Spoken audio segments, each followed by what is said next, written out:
Hello everyone. मैं Arun Kumar Yadav. Video के इस सीरीज में हम लोग पढ़ रहे हैं प्रश्नावली 6.2। 6.2 यानी त्रिभुज का प्रश्नावली है। अब तक हम लोग 6.1 कवर कर चुके हैं और एक से लेकर के दो तक का क्वेश्चन भी हम लोग देख चुके हैं। इसमें देखेंगे हम लोग क्वेश्चन नंबर 3। आइए क्वेश्चन को पढ़ते हैं। आकृति 6.18 यानी इसको बोला है आकृति 6.18। ये जो फिगर दिया हुआ है में यदि एल एम पैरेलल है सी बी के, एल एम यानी ई वाला पैरेलल है सी बी के, ई वाला लाइन के, और एल एन पैरेलल है, एल एन पैरेलल है किसके, सी डी के, तो सिद्ध कीजिए कि ए एम यानी ई वाला भुजा A M by A B यानी पूरा equal to A N divide by A D. अभी कैसे बनेगा, ऐसे जानते हैं।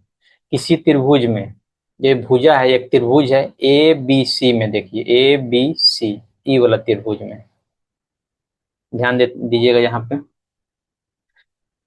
ए बी सी, इस त्रिभुज में एम एल और बी सी क्या है, पैरेलल है। और जैसे ही पैरेलल होगा ये लोग, तो इससे क्या होता है, इसके भुजाएं जो है, जो दो संगत जो भुजाएं हैं क्या हो जाएंगी, समानुपाती हो जाएंगी, समानुपाती हो जाएंगे। और इस त्रिभुज में आइए, ए सी डी में, ए सी डी में आइएगा तो एन एल और सी डी क्या है, पैरेलल है। जैसे पैरेलल हुआ तो क्या हो जाएंगे, इसकी दो भुजाएं समानुपाती हो जाएंगे। A A L by L C equal to A N divide by N D हो जाएगा। तो A L by L C दोनों त्रिभुज में कॉमन है, तो ई वाला भुजा बराबर हो जाएगा। उसके बाद हम लोग इसको ला देंगे। तो आइए शुरू करते हैं।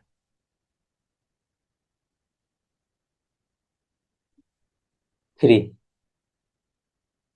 हल क्या लिखेंगे, यहाँ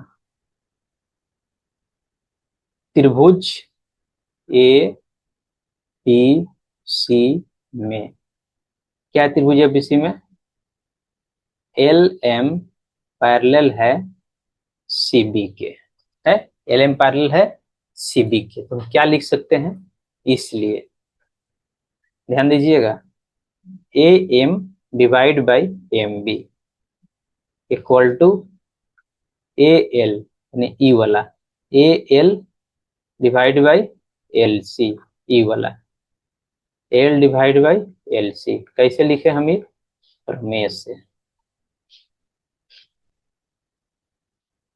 इसको इक्वेशन 1 मान लीजिए। सिमिलरली त्रिभुज ए सी डी में, ए सी डी में ध्यान से देखिएगा तो वहां क्या दिया है, एल एन पैरेलल है सी और डी के, यानी एल एन पैरेलल है सी डी के, तो क्या हो जाएगा, क्या लिख देंगे यहाँ पे सिमिलरली, इसलिए क्या लिखेंगे, A N divide by N D equal to हो जाएगा A L divide by L C. इसको, ये भी कहाँ से आया, ये भी प्रमेय से आया, प्रमेय 6.1 से। इसको 2 मान लेंगे। अब समीकरण 1 और 2 देखिएगा तो L by L C, L by L C दोनों आर एच एस क्या है, बराबर है, तो एल एच एस भी क्या हो जाएंगे, बराबर हो जाएंगे। अब इस जस्ट पिक्चर को लेते हैं, चलते हैं नेक्स्ट पेज में।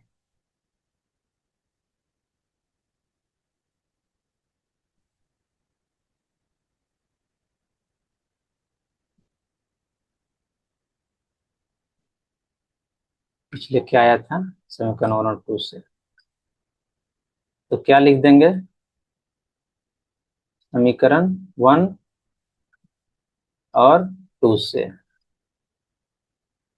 क्या लिख देंगे, समीकरण 1 2 से A M divide by M B equal to A N divide by N D, यही लिख देंगे। लेकिन हमको प्रूफ क्या करना है, प्रूफ करना है A M by A B, A M by A B, A M by A B. इसको रिवर्स कर देंगे, हम तो बताए हैं कंसेप्ट में, जस्ट उल्टा कर देना है, दोनों साइड को जस्ट उल्टा कर देंगे, अंश को हर बना देंगे, हर को अंश बना देंगे, तो इससे कोई चेंज नहीं होता है। यदि आपको देखना है तो कंसेप्ट में जाकर देखिए, वहां हम एक्सप्लेन किए हैं डिटेल में। तो क्या हो जाएगा, M B by A M. इसको क्या लिख देंगे, N D divide by A N. फिर क्या करेंगे, दोनों साइड +1 कर देंगे, M B divide by A M +1 equal to N D divide by A N क्या, +1। अब जस्ट एलसीएम ले लीजिए, तो एलसीएम इधर हो जाएगा ए एम, ये हो जाएगा M B plus A M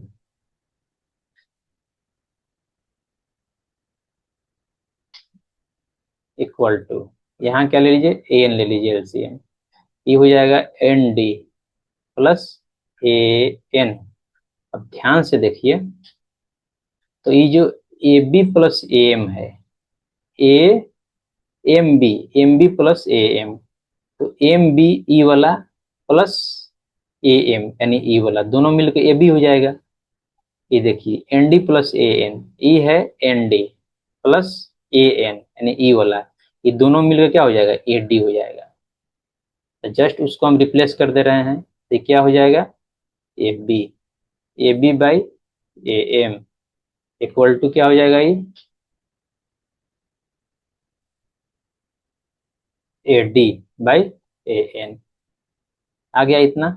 अब देखिए प्रूफ शायद हम लोग को जस्ट रिवर्स करना है, ए एम ऊपर है तो क्या कर देंगे, फिर इसको रिवर्स कर देंगे, यानी अंश को हर बना देंगे, हर को अंश बना देंगे, यानी A M divide by A B, इसलिए equal to A N divide by A D. आ गया, लिख देंगे, इसलिए क्या लिख देंगे, एक बार और लिख के और लिख देंगे proof, A N by A D. क्या हो गया, ये प्रूफ हो गया, प्रूफ हो गया।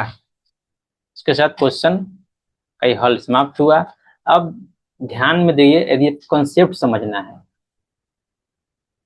त्रिभुज का कंसेप्ट समझना है, तो त्रिभुज का कंसेप्ट समझने के लिए आप लेक्चर 1 जाइए और लेक्चर 2 जाइए। इसमें सारा चैप्टर 6 में जितना भी कंसेप्ट है, चाहे वो प्रमेय का प्रूफ हो, चाहे जो जिस प्रमेय से प्रमेय 6.1 से जो क्वेश्चन हम बनाए हैं ये वाला, वो वाला प्रूफ हो, उस सारा चीज को डिटेल में डिस्कस किया गया है।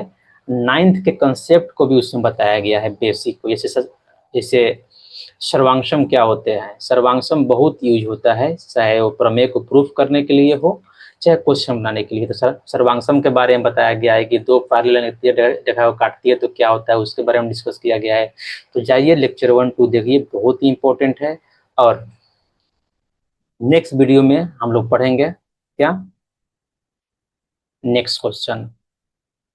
यदि वीडियो अच्छा लगा हो, please like share and subscribe the channel. Thank you.